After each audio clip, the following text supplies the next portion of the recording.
வணக்கம் எல்லாருக்கும். இன்னைக்கு நான் புட்டு அவிக்க போறேன். இது வந்து ராகி புட்டு. இது ரொம்ப ரொம்ப சத்தான புட்டு. ஸோ தேங்காய் பூ எல்லாமே திருவி வச்சிருக்கேன். ஸோ நான் வந்து காட்டுறேன். ப்ரெஷர் குக்கரில் சிரட்டை கோப்பையிலையும் கூட நீங்கள் வந்து புட்டு அவிக்கலாம். சிரட்டை கோப்பை புட்டு வந்து ரொம்ப டேஸ்ட்டும் நல்ல ஹெல்த்தியானதும் கூட.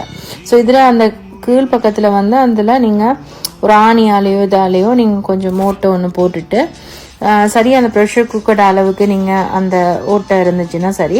ஸோ அதுக்கு பிறகு நீங்கள் அந்த தண்ணி ஊற்றி ப்ரெஷர் குக்கரில் அந்த ப்ரெஷர் வரும்போது நீங்கள் அதில் புட்டும் விட்டு நீங்கள் வந்து அப்படி அவிச்சு எடுக்கலாம். ஸோ நான் அப்படியும் அவிக்கிறது. அதே மாதிரி என்கிட்ட புட்டுட அந்த குழலும் இருக்குது, அந்த மெத்தட்லேயும் அவிப்பேன். ஸோ இது இப்படின்னு சொல்லும்போது ஒரு ஆளுக்கு அந்த முழுசாக அந்த சிரட்டை கோப்பு அளவுக்கு அப்படி அழகாக வந்து விழும். ஸோ இப்படி ஒருக்கா செஞ்சு பாருங்கள், நல்லா இருக்கும் மேலே. பிறகு வந்து நான் அந்த புட்டுக்குழல் இருக்கு, ஸோ அதுலேயும் நான் அவிச்சேன். ஸோ நிறைய தேங்காய் பூ போட்டேன் நான்.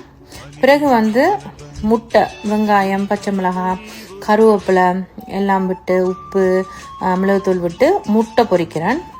புட்டுக்கு வந்து முட்டை பொரிய சூப்பராக இருக்கும். பிறகு வந்து இறைச்சி குழம்பும்.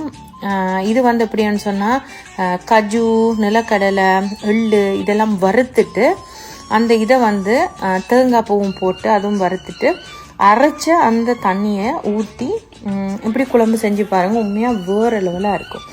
ஸோ பிள்ளைகளுக்கு வந்து சரியான விருப்பம் என்னென்னா தேங்காய் பால், சீனி, வாழைப்பழம்.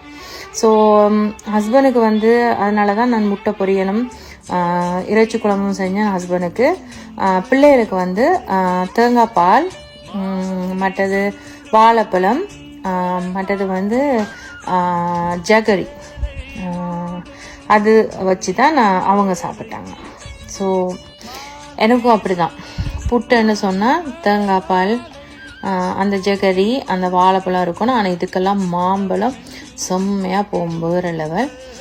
மாம்பழம் இல்லை, பட் ஆனால் இப்படி சாப்பிடும்போது ரொம்ப டேஸ்ட்டாக இருக்கும். உங்களில் யாருக்கு வந்து புட்டு பால் விட்டு, சீனி விட்டு, வாழைப்பழம் விட்டு சாப்பிட்றதுக்கு பிடிக்கின்றதை கமெண்ட் செக்ஷனில் மறந்துடாமல் போடுங்க. ஸோ பிடிச்சிருந்தால் லைக் பண்ணுங்கள், கமெண்ட் பண்ணுங்கள். தேங்க்ஸ் ஃபார் வாட்சிங்.